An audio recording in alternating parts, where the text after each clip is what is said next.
இதயம் ஒன்றாகி போனதே, கதவே இல்லாமல் ஆனதே. இனிமேல் நம் வீட்டிலே பூங்காற்றுதான் தினம் வீசுமே.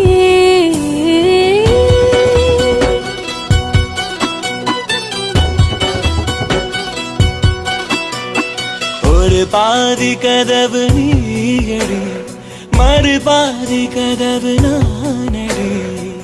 பார்த்து கொண்டே இருந்திருந்தோம், சேர்த்து வைக்க காத்திருந்தோம்.